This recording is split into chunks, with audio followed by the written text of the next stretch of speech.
A paz do Senhor, igreja. Amém. Glória a Deus. Vamos continuar o nosso estudo. Nós estamos no slide 111 e estamos falando do plano maligno de Jezabel. Primeiro, a parte A, a recusa de Nabote de vender a vinha dele para Acabe. Depois, Jezabel monta um plano para isso, para tomar a vinha de Jezabel. E em 1 Reis, capítulo 21, a partir do versículo 15, discorre sobre esse plano.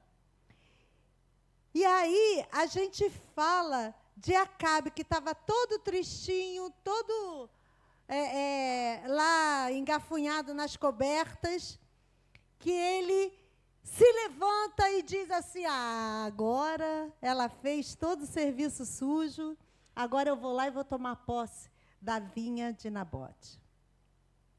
E aí, eles matam Nabote. E não fica só aí. Eles matam toda a família dele. E nós falamos aqui que o inimigo não quer apenas destruir você. Ele quer destruir toda a sua família. Diga assim, mas está amarrado em nome de Jesus. A minha família pertence ao Senhor. Glória a Deus. E aí a gente parte para o item 6. O item C. Os atos malignos são castigados. E a gente vai ver agora o castigo desse ato maligno. E eu quero que você abra a sua Bíblia no primeiro livro de Reis, no capítulo 21. Vamos ler a partir do versículo 17. Do 17 até o 29. Um texto longo. Quando achar, diga assim, achei. Glória a Deus, então vamos ler. Então veio a palavra do Senhor a Elias, o tisbita, dizendo, levanta-te, desce para encontrar-te com Acabe, rei de Israel, que está em Samaria. Eis que está na vinha de Nabote, aonde tem descido para a possuir. A palavra do Senhor veio a quem? O que a gente leu aí? Veio a Elias. Olha Elias aí aparecendo de novo, irmão. E quando Elias entra em cena, alguma coisa vai dar ruim aí para os outros. 19. E falar-lhe-ás, dizendo, assim diz o Senhor, porventura não mataste e tomaste a herança? Falar-lhe-ás mais, dizendo, assim diz o Senhor, no lugar em que os cães lamberem o sangue de Nabote, os cães lamberão o teu sangue, o teu mesmo. E disse Acabe a Elias, já me achaste inimigo meu? E ele disse, achei-te, porquanto já te vendeste para fazeres o que é mal aos olhos do Senhor.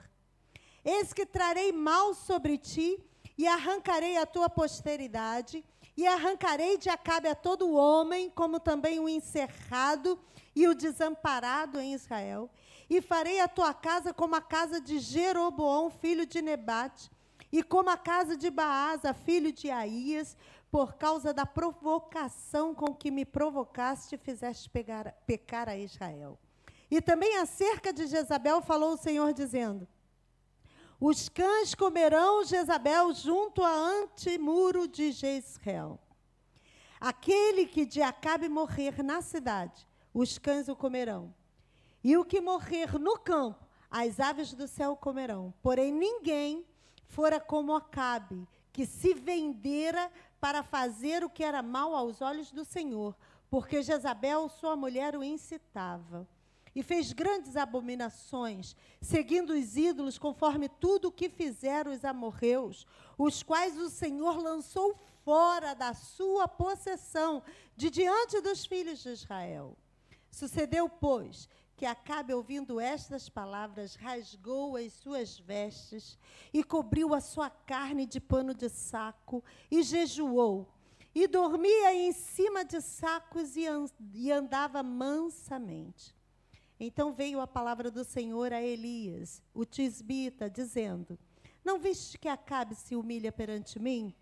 Porquanto, pois se humilha perante mim, não trarei este mal nos seus dias, mas nos dias de seu filho trarei este mal sobre a sua casa.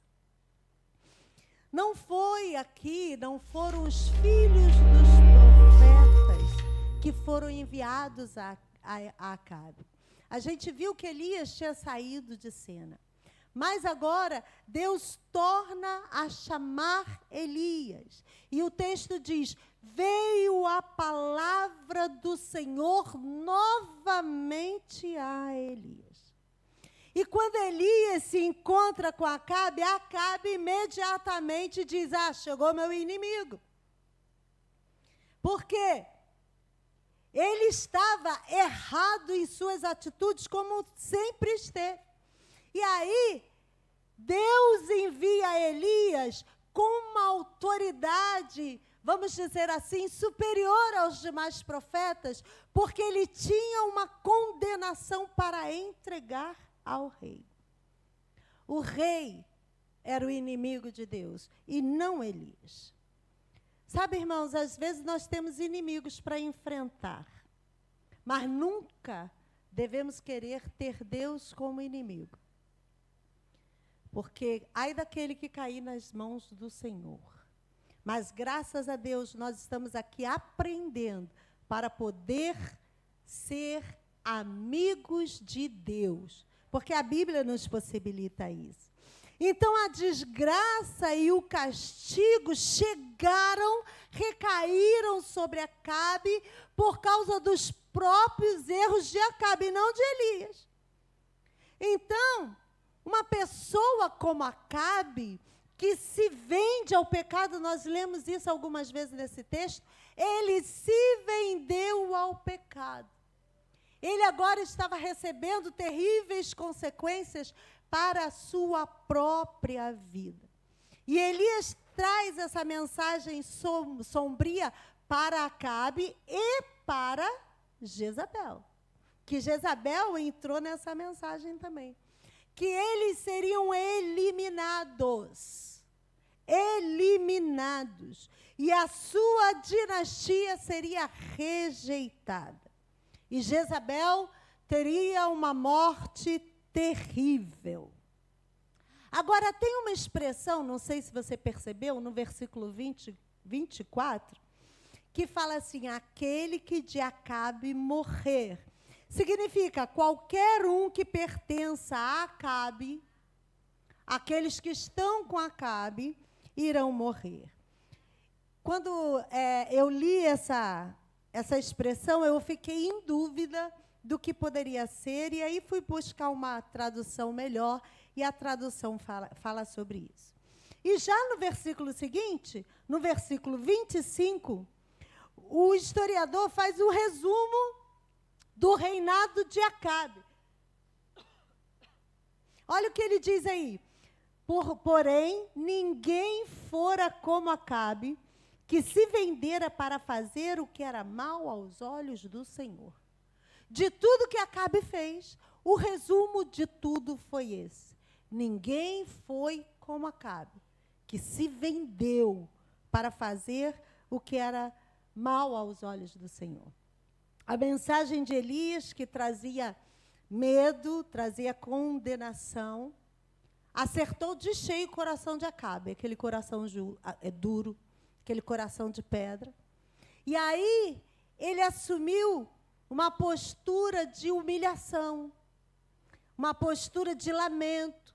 Ele se arrependeu. E o seu arrependimento alterou, até certo ponto, o cumprimento da profecia que foi liberada contra ele. E aí, aquela profecia ficou suspensa e o texto nos disse que ele não veria o fim de Israel, mas o seu filho veria essa condenação. Olha a misericórdia de Deus para um homem tão mau quanto Acabe. o pior rei de Israel. A misericórdia de Deus é para todos. Pensa na pior pessoa que você conhece. A misericórdia de Deus é para ele. Aí você diz assim, caramba, queria que ele morresse atropelado ali na BR. Pensa isso não, irmão, é um pecado. Mas esse cara não merece o perdão de Deus. Quantas vezes a gente pensa nisso? Essa pessoa não merece isso. Mas a misericórdia de Deus é para todos que se arrependem. Lembra do ladrão na cruz? Junto com Jesus, ele justamente estava sendo castigado. Mas, mesmo assim, Jesus deu para ele o privilégio de inaugurar o paraíso.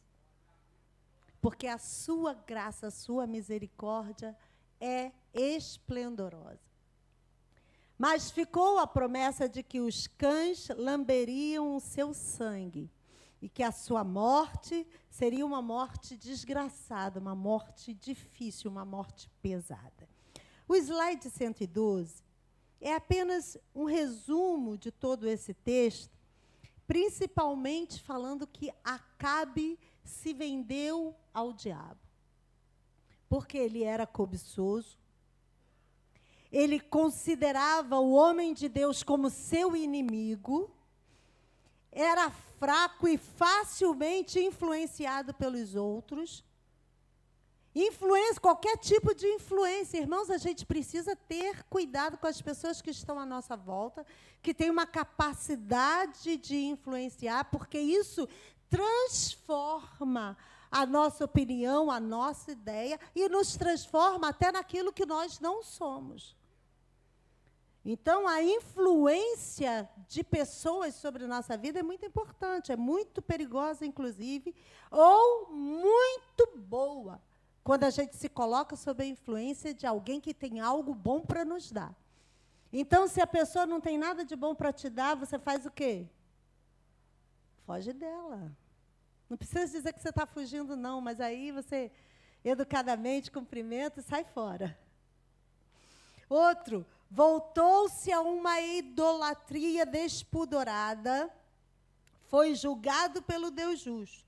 Seu arrependimento trouxe uma suspensão temporária da sentença, não permanente. Por quê? Existe uma lei, a lei da semeadura. Você plantou, vai colher. Mas Deus perdoa o meu pecado. Deus perdoa o pecado. Mas a lei da semeadura, ela permanece. Você é perdoado, mas colhe a consequência do seu pecado. Bem, agora estamos indo para o final do primeiro livro de Reis, o slide 113. Vai resumir o que nós vamos falar agora. Acabe Ben-Hadad na guerra pela conquista de Ramote-Gileade, que é uma importante cidade. Depois Josafá. Quem é Josafá? Rei do Reino do Sul. Por quê? Nós estamos falando de Acabe, que era rei do Reino do Norte.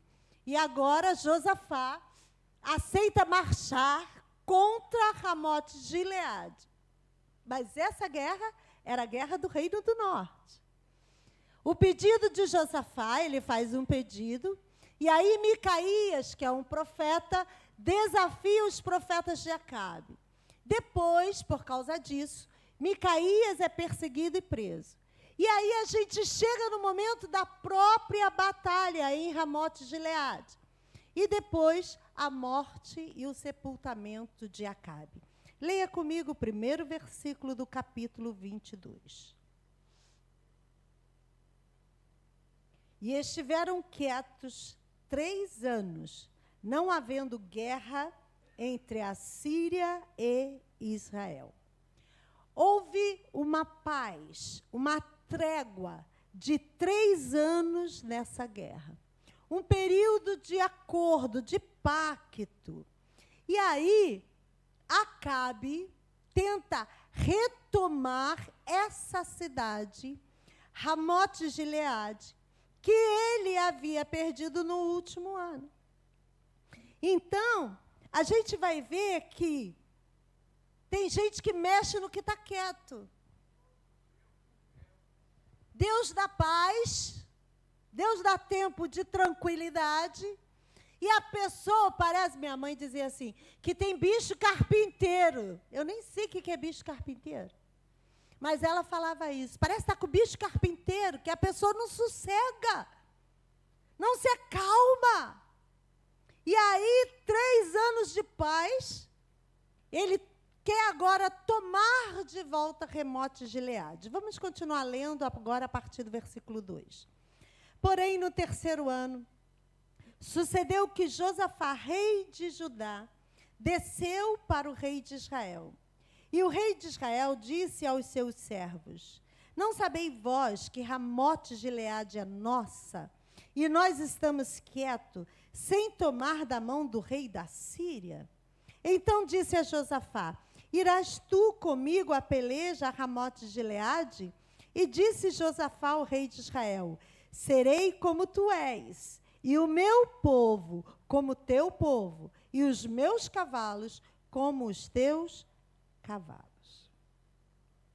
Não tem mais informação sobre essa aliança que Acabe e Josafá estão fazendo aqui agora. Mas a gente vai ver lá na frente uma menção sobre o casamento do filho de Acabe, que é a filha de Acabe, que é Atalia, com Jeorão, que é filho de Josafá. E naquele tempo, quando iam fazer alianças entre duas nações, normalmente faziam um casamento entre os seus filhos. E nós vamos ver lá no livro de 2 Reis, capítulo 8, versículo 18, que nos dá essa ideia que a aliança foi essa, porque diz: e andou no caminho dos reis de Israel, como também fizeram os da casa de Acabe, porque tinha por mulher a filha de Acabe, e fez o que era mal aos olhos do Senhor. Está falando do reinado de Jeorão. Então, Jeorão tinha tudo para ser um bom rei, porque o seu pai era um bom rei, mas se juntou com a filha de Acabe, que recebeu todas as instruções do pai e da mãe. Aí você vai dizer: poxa, mas meu pai e minha mãe não tinham nada de bom para me dar. E aí, o que eu faço? Ninguém vai querer casar comigo porque eu tenho uma família ruim?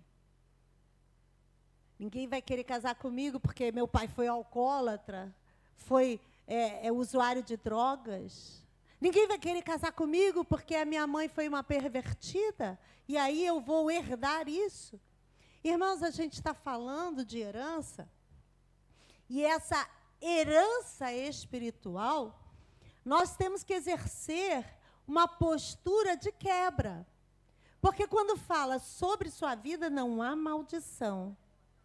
Significa que o que veio até você, você interrompe e diz: não, na minha vida vai ser diferente. E aí a sua atitude precisa ser diferente, para você não cometer os mesmos erros, porque não adianta você querer ter um resultado diferente se você faz as mesmas coisas, se você pratica os mesmos erros. Você precisa decidir não passar adiante uma maldição. Por isso que a maldição hereditária que tanto ouvimos falar, ela acontece para aquele que não tem esclarecimento espiritual. Porque você pode interromper isso na sua vida e na vida da sua família. Amém? Olha para o teu irmão e diz assim: já quebrou a maldição na sua família?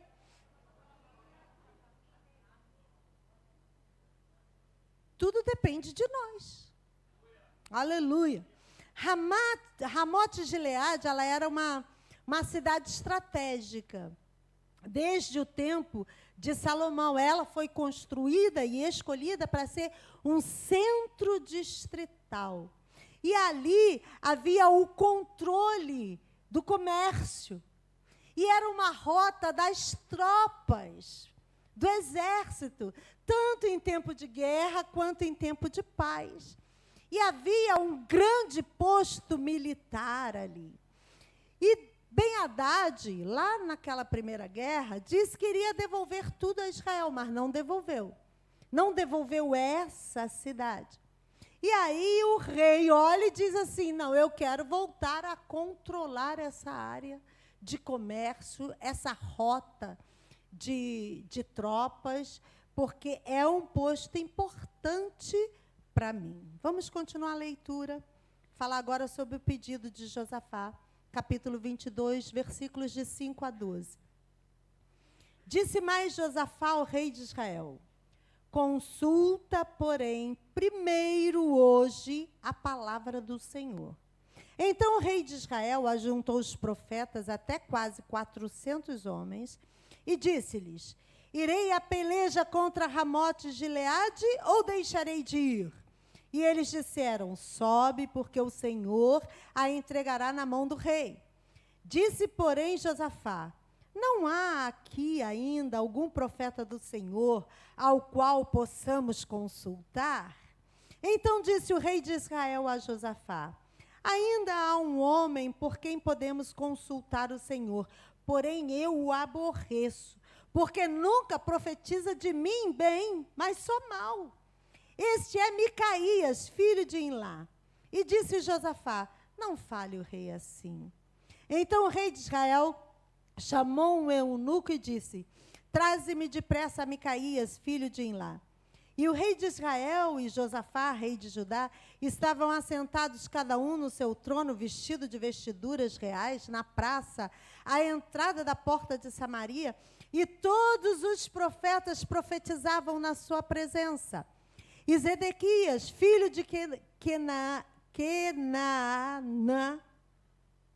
vou falar assim, fez para si uns chifres de ferro e disse, assim diz o Senhor, com estes ferirás os ciros, até de todos os consumir. E todos os profetas profetizaram assim, dizendo, sobe a Ramote de Gileade e prosperarás, porque o Senhor a entregará na mão do rei.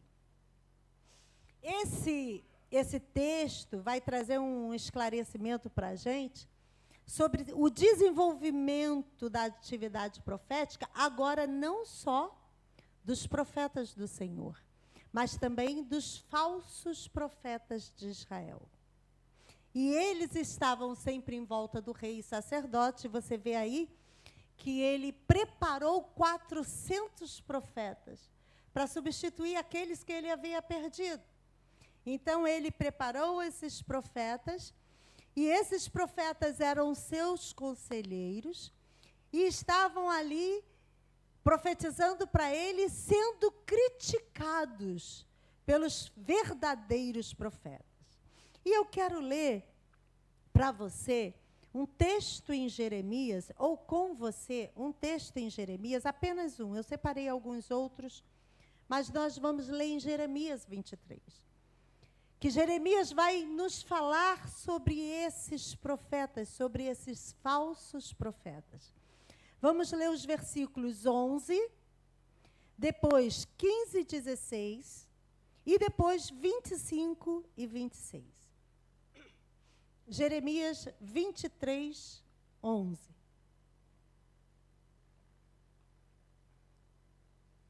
Porque tanto o profeta como o sacerdote estão contaminados. Até na minha casa achei a sua maldade, diz o Senhor. 15. Portanto, assim diz o Senhor dos Exércitos acerca dos profetas. Eis que lhes darei a comer a losna. A losna dá uma florzinha amarelinha que é feito licor. E lhes farei beber água de fel, porque os profetas de Jerusalém, dos profetas de Jerusalém, saiu a contaminação sobre toda a terra. Olha, está falando dos profetas. Assim diz o Senhor dos Exércitos, não deis ouvidos às palavras dos profetas que entre vós profetizam, ensinando-vos vaidade, e falam da visão do seu coração, não da boca do Senhor. 25. Tenho ouvido o que dizem aqueles profetas, profetizando mentiras em nome do Senhor. Sonhei. Até quando sucederá isso no coração dos profetas que profetizam mentiras e que são só profetas do engano do seu coração? Eu vou reler para vocês esses textos na Nova Versão Transformadora. Se você quiser acompanhar na tela, se vocês conseguirem colocar capítulo 23, versículo 11. Até os sacerdotes e profetas são homens corrompidos. Vi seus atos desprezíveis aqui mesmo em meu templo, diz o Senhor. 15.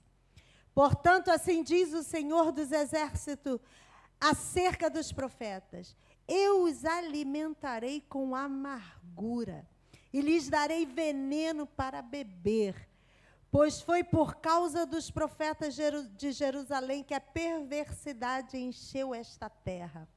Assim diz o Senhor dos Exércitos ao seu povo: não deem ouvidos a esses profetas quando profetizam para vocês e os enchem de falsas esperanças. Eles inventam tudo o que dizem, não falam da parte do Senhor. 25. Ouvi esses profetas dizerem: tive um sonho, e depois contarem mentiras em meu nome. Até quando isso continuará? Se são profetas do engano e inventam tudo que dizem. 400 homens que profetizavam a mesma coisa. Poderíamos achar que, pela maioria, tudo estaria certo. Mas Deus não vai pela maioria. Deus vai pela obediência de coração, pela sinceridade de coração. E aqueles novos profetas, eles foram reunidos não por Deus, mas por um homem, por Acabe. E exigia deles lealdade, o serviço profético. E eles, diante disso, porque eram pagos, porque eram sustentados pelo rei, eles precisavam agradar o rei. Irmãos, a pior coisa é quando a gente precisa fazer uma coisa para agradar alguém. Porque senão a pessoa faz beicinho. Senão a pessoa para de vir na igreja. Senão a pessoa vai se desviar. Não olha para o lado. Continua olhando firme para mim. Não é? E a gente precisa ser bom no rebolado para não perder uma pessoa. Enquanto a gente devia pensar o seguinte: Deus ama, Deus corrige aquele que ama. Se eu estou sendo corrigido, é porque Deus me ama muito e se importou de me corrigir.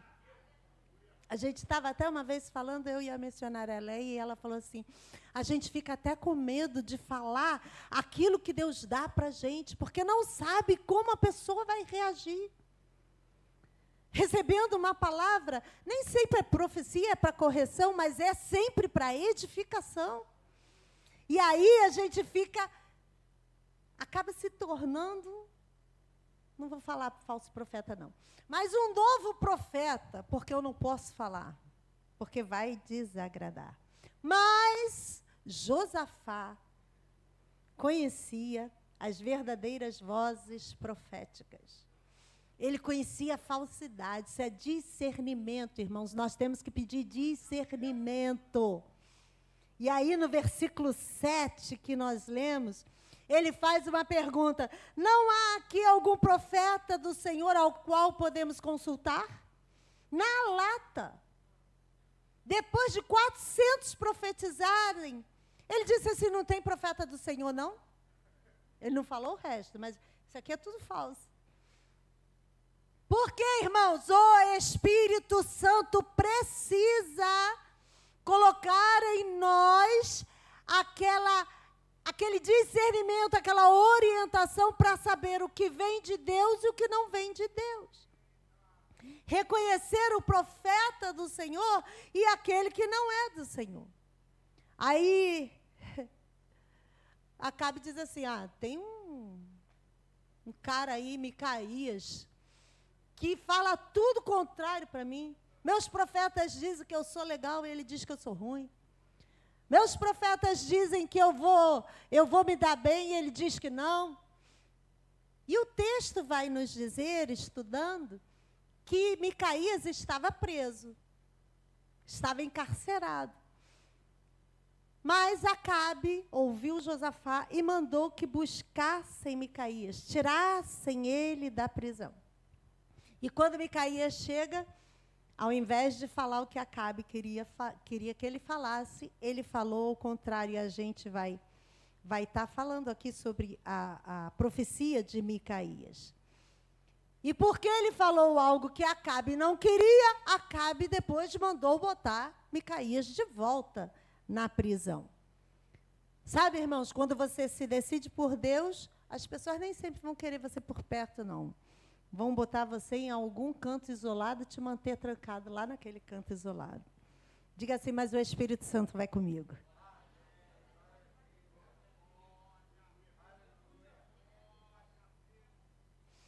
Os profetas insistiram tanto, antes de nós chegarmos em Micaías, insistiram tanto, que eles venceram a influência de Micaías. Venceram a profecia autêntica. Deram tanto ouvidos aos 400 que não conseguiram receber a profecia que vinha realmente do trono de Deus.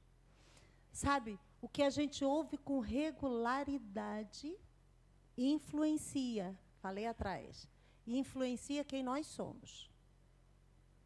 Uma certa ocasião, uma pessoa falou, não, pastor, eu estou estudando na internet, estou estudando. Eu falei, está estudando o quê? Estou estudando com um grupo tal. É mesmo? Por isso você está tão confuso assim na sua vida? Porque ele estava estudando com um grupo que tem as doutrinas bíblicas totalmente diferentes das que nós seguimos. E acabou criando nele uma grande confusão. Então, a gente precisa selecionar quem a gente vai ouvir com regularidade. E agradeço a você que tem estado aqui todo o culto de crescimento, que tem valorizado a sua pastora e o ensino da sua pastora. E tudo que você ouve com regularidade se torna uma verdade na sua vida. Que essas palavras se tornem uma verdade na sua vida, em nome de Jesus. O próprio Josafá engoliu o ardil.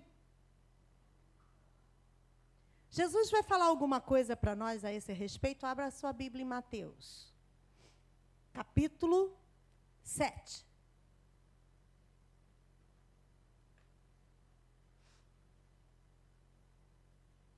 Mateus, capítulo 7, versículo 21, vamos até o 23. Olha isso. Nem todo o que me diz Senhor, Senhor, entrará no reino dos céus, mas aquele que faz a vontade de meu Pai que está nos céus. Muitos me dirão naquele dia, Senhor, Senhor, nós profetizamos em teu nome. E em teu nome não expulsamos demônios. E em teu nome não fizemos muitas maravilhas. E então lhes direi abertamente, nunca vos conheci. Apartai-vos de mim, vós que praticais a iniquidade. Jesus está mais preocupado com o nosso comportamento do que com o nosso discurso.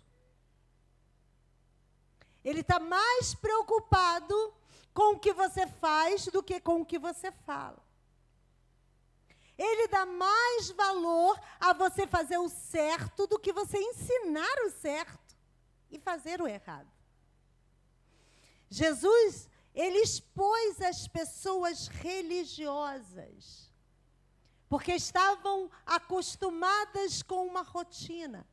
E ele estava dizendo, o relacionamento pessoal para mim é mais importante. No dia do juízo, onde todos nós nos apresentaremos diante do Senhor, A obediência e o relacionamento com Deus é que vai pesar na nossa sentença. Desde quando aceitamos a Jesus como nosso Senhor e Salvador, essa obediência, esse relacionamento precisa estar cada vez mais estreito. E a gente pensa, porque a gente é bonzinho, porque a gente prega a religião, que a gente vai ter direito à vida eterna. Ser bonzinho, ter bom caráter, isso é uma obrigação de todo ser humano. A diferença é aquele que tem Jesus não só ao alcance de sua vida, mas ao alcance do seu coração. Aleluia. Acabe não tinha como evitar o seu destino. Vamos continuar lendo. Micaías desafia os profetas de Acabe, capítulo 22, versículos de 13 a 23. E o mensageiro foi chamar Micaías, falou-lhe dizendo: Vês aqui que as palavras dos profetas, a uma voz, predizem coisas boas para o rei. Seja, pois, a tua palavra como a palavra de um deles, e fala bem. Porém, Micaías disse: Vive o Senhor, que o Senhor me disser, isso falarei. E vindo ele ao rei, o rei lhe disse: Micaías, iremos a Ramote-Gileade a peleja, ou deixaremos de ir? E ele lhe disse: Sobe e serás próspero, porque o Senhor a entregará na mão do rei. Ops. Micaías falou a mesma coisa que os profetas. Micaías aqui estava brincando, zoando com os falsos profetas, porque essa não era realmente a mensagem do Senhor. Aí o rei entra sabendo que Micaías sempre falava o contrário. 16. E o rei lhe disse: Quantas vezes te conjurei para que não me fales, senão a verdade em nome do Senhor? Então ele disse: Vi todo Israel disperso pelos montes, como ovelhas que não têm pastor. E disse o Senhor: Estes não têm senhor, torne cada um em paz para a sua casa. Então o rei de Israel disse a Josafá: Não te disse eu que ele nunca profetizará de mim bem, senão só mal? Então disse ele: Ouve, pois, a voz do Senhor. Viu o Senhor assentado sobre o seu trono, e todo o exército do céu estava junto a ele, a sua mão direita e a sua mão esquerda. E disse o Senhor: Quem induzirá Acabe a que suba e caia em Ramote-Gileade? E um dizia desta maneira e outro de outra. Então saiu um espírito e se apresentou diante do Senhor e disse: Eu o induzirei. E o Senhor lhe disse: Com quê? E ele disse: Eu sairei e serei um espírito da mentira na boca de todos os seus profetas. E ele disse: Tu o induzirás e ainda prevalecerás. Sai e faze assim. Agora, pois, eis que o Senhor pôs o espírito da mentira na boca de todos esses seus profetas, e o Senhor falou mal contra ti. Micaías só é conhecido nessa situação. E aí ele brinca com os mensageiros, o mensageiro que foi buscá-lo para estar na frente de Acabe, e ele diz assim: eu quero estar cara a cara, porque eu quero ver a reação de Acabe. E quando termina o sarcasmo do profeta, ele entrega simplesmente a palavra do Senhor, pesada, devastadora, mas certeira mensagem do Senhor. Ele não precisou de transe, ele não precisou de danças, ele não precisou de cerimonial, ele só abriu a boca e disse o que Deus iria fazer. E ele fala assim: Israel será como ovelhas que não têm pastor. O que é que ele estava dizendo? Ele estava dizendo que Israel ficaria sem o rei, sem o líder. E as ovelhas, quando não tem um líder, ela se espalha. Ela fica dispersa.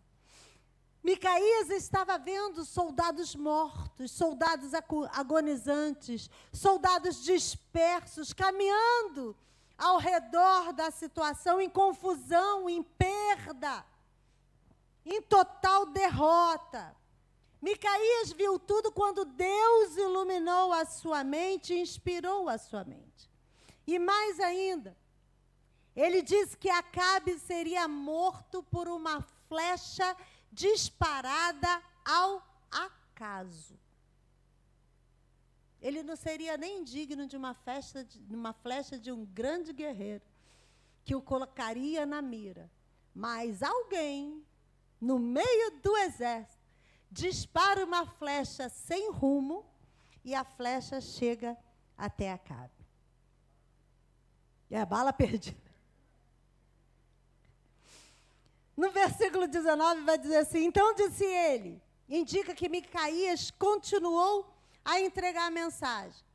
E aí no versículo 23 ele vai dizer: o Senhor pôs o espírito de mentira na boca de todos esses teus profetas. Irmãos, cuidado com a mentira. Cuidado com a mentira. Às vezes é aquela mentirinha só para não pegar mal, entendeu? Tipo assim, você vai passar por ali para me dar uma carona, e você diz, pô, não dá carona. Não, eu vou passar por ali, eu tenho que ir primeiro lá na casa da Bia. Uma bobagemzinha, sabe? Uma besteirinha qualquer. Imagina você, eu não estou conseguindo imaginar uma mentirinha aqui, mas mentirinha vem pelo espírito de mentira, irmão. E o pai da mentira é o capeta, é Satanás, é Lúcifer. Micaías viu o trono de Deus, os exércitos do céu rodeando o Senhor, e um espírito que recebeu uma missão especial. Uma missão de persuadir Acabe para ir a Ramote Gileade, porque lá estaria o destino dele. O espírito de mentira tem propósito. Nenhuma mentira, mentirinha, mentirona, nenhuma dela sai e passou, já era. Toda mentira, o espírito tem um propósito com essa mentira. Em nome de Jesus, eu profetizo santificação na boca dos crentes que estão me ouvindo nessa noite. Eu profetizo que o espírito de mentira não vai prevalecer na igreja do Senhor. Seremos tocados com brasas vivas tiradas do altar. E como profeta, nós diremos que estamos no meio de um povo de lábios impuros, confessaremos o nosso pecado e seremos purificados desse pecado em nome de Jesus. Aleluia. Essa cena que trata do espírito de mentira é uma cena simbólica. Eu não vou entrar nessa questão aqui, porque é uma questão teológica muito ampla, muito abrangente. Então, nós não vamos entrar nessa questão. Agora, Micaías. O outro item, Micaías é perseguido e preso. Acho que só dá para ler até aqui. Eu tenho um videozinho que eu vou passar para vocês, então, na próxima terça-feira, que vai fazer todo o resumo do primeiro livro de Reis e do segundo. Fantástico, muito bom. Então, não falte no próximo culto de crescimento. Mas vamos ler aqui a partir do versículo 24, no capítulo 22. Então, Zedequias, filho de Quenana, chegou e feriu a Micaías no queixo, deu um direto nele, e disse: por onde passou de mim o Espírito do Senhor para falar para ti? Olha só que aqui Espírito está com letra maiúscula. Ele estava achando que era o Espírito de Deus que estava falando através dele, Zedequias. Veja que o engano é tão grande, irmãos, que até a pessoa que está sendo usada pelo espírito de engano é enganada. E disse Micaías: Eis que o verás naquele mesmo dia, quando entrares de câmara em câmara para te esconderes. Então disse o rei de Israel: tomai a Micaías e tornai a trazê-lo a Amon, chefe da cidade, e a Joás, filho do rei. E direis, assim diz o rei: metei este homem na casa do cárcere, e sustentai-o com pão de angústia e com a água de amargura, até que eu venha em paz. Zedequias foi tomado de iras, partiu para dentro de Micaías e o feriu no queixo. E aí o profeta disse para ele: olha, para você ver a autenticidade da minha profecia, eis que você verá isso naquele mesmo dia. Como é que a gente comprova, irmão, que uma profecia foi verdadeira? Quando ela acontece.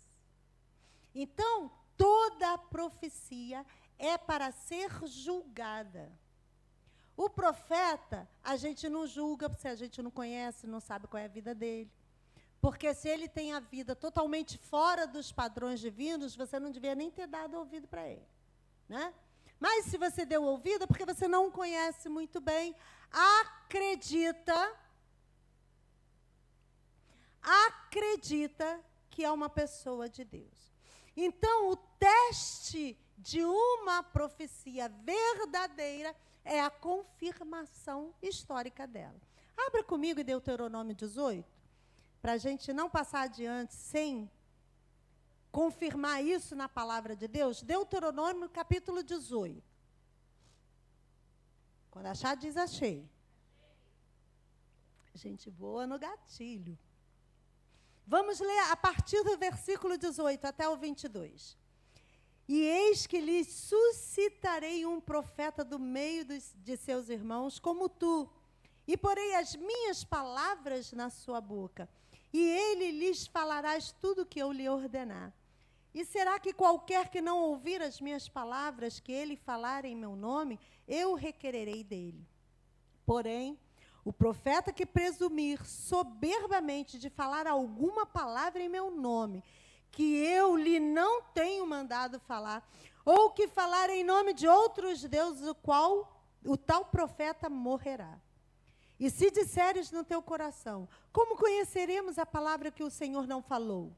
Quando tal profeta falar em nome do Senhor, e tal palavra se não cumprir, nem suceder assim, esta é palavra que o Senhor não falou. Com soberba a falou o tal profeta, não tenhas temor dele. Então, cuidado se você for falar alguma coisa em nome do Senhor e não foi o Senhor que te falou. Ah, mas às vezes eu sinto no coração, então diga assim: eu estou sentindo isso, irmão, estou passando para você. E agora você vai julgar se isso é alguma coisa que vem do Senhor ou não. Mas na hora que você diz, assim diz o Senhor, aí tenha certeza que é o Senhor que está falando. Certo? Porque às vezes a gente recebe algumas impressões do Espírito Santo que nos orientam, nos fazem sentir alguma coisa no ambiente, na pessoa, e a gente compartilha essa situação. Agora, uma profecia em nome do Senhor, nós precisamos ter certeza que é do Senhor. Por quê? Aquele que fala em nome do Senhor sem ser verdade, tem o direito à morte. E não uma morte normal no seu tempo, mas a morte por causa do seu pecado. Então, Acabe ordenou: pega Micaías e leva Micaías de volta a Amon, que era o prefeito da cidade. Manda Micaías agora de volta para a prisão. E ele diz, ele vai ser guardado, vai ser sustentado com pão da amargura e a água do fel. Quer dizer, vai morrer a míngua. E ele anunciou, se voltar em segurança. Micaías falando. Se você voltar em segurança, significa que o Senhor não falou por meu intermédio.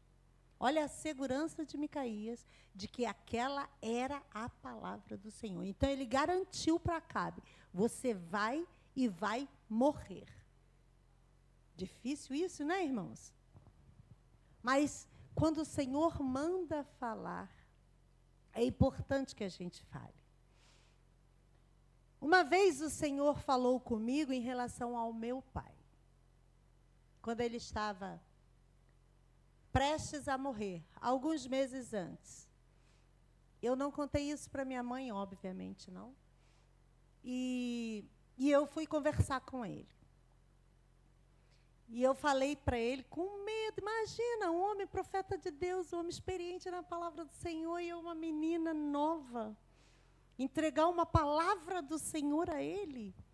Então eu já fui morrendo de medo, tremendo os pés, a cabeça, suando, nervosa. E eu disse: pai, em sonho, Deus me deu toda uma estrutura de sonho que eu compartilhei com ele. E Deus pediu para falar para você que o seu tempo será abreviado. E ele disse para mim: não, eu entendo o seu sonho. E eu quero pedir ao Senhor um favor. Eu quero morrer no dia do Natal. Que ele amava o Natal. Natal era o dia mais feliz da vida dele. Ele já acordava... Quer dizer, lá em casa já estava um mês antes a gente preparando tudo para Natal. Mas eu ouvi aquilo, acho que na hora eu não senti o peso daquilo tudo, porque eu estava tanto nervoso para tanta coisa compartilhar com ele. E no dia da ceia de Natal, nós estávamos em casa, celebrando o Natal. Luizinho bem pequenininho, né? Não percebia essas coisas todas. Quantos anos? 15. Você lembrava, é claro que você lembra, mas não participou disso tudo. Nós fizemos a ceia de Natal, de 24 para 25. Celebramos o Natal e saímos de casa de madrugada. E eu aliviada até então, né? Nada aconteceu. Fui para casa, fui dormir, feliz da vida, e daqui a pouquinho a campainha toca. Quando a campainha tocou, eu disse: não, Deus. E meu irmão chega da minha casa, acompanhado de um amigo nosso, e ele foi dizer, porque papai compartilhou também esse pedido do dia 25 com todos os irmãos. E ele foi dizer que Deus levou meu pai. Olha, a diferença de enfrentar a morte por uma condenação e enfrentar a morte por uma solicitação.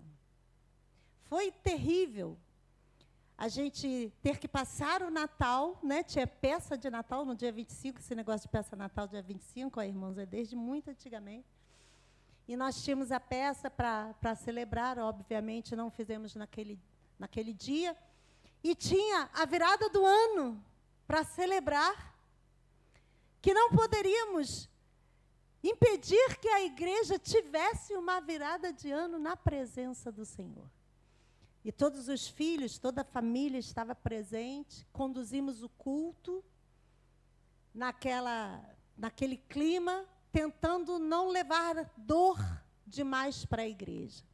Aí chega uma pessoa próxima e diz assim: como é que vocês estão aqui com a morte tão recente, dia 25 para o dia 31? E eu disse: porque nós não estamos aqui celebrando a nossa vida. Estamos celebrando a vida de Cristo Jesus. E é na dor ou na alegria? É na morte ou na vida? É na abundância ou é na escassez? É muito fácil falar, mas é muito difícil viver. Então, eu quero deixar com você, irmãos, essa palavra sobre você ser profeta. Seja profeta do Senhor. Se você não sabe o que dizer, abra as Escrituras, encontre as profecias na Escritura e profetiza o que está escrito aqui. Fale daquilo que o Senhor falou. E a palavra do Senhor é fiel para se cumprir. Eu, por um acaso, abri aqui, e tem uma bênção aqui, onde eu abri, que foi Isaías 57, versículos 18 e 19, que está marcado na minha Bíblia em dourado, e escrito em cima, porque eu escrevo aqui, se refere o texto que eu marquei, escrito bênção. E diz assim: eu vejo os seus caminhos e os sararei. Também os guiarei e lhes tornarei a dar consolações e aos seus pranteadores. Eu crio o fruto dos lábios, paz, paz, para os que estão longe e para os que estão perto, diz o Senhor, e eu os sararei. Usa a palavra do Senhor, porque esta é a maior profecia. Ele diz: eis que estou com você todos os dias. Por que que isso está me acontecendo? Não importa o que esteja acontecendo, a palavra permanece. Eu estou com você todos os dias.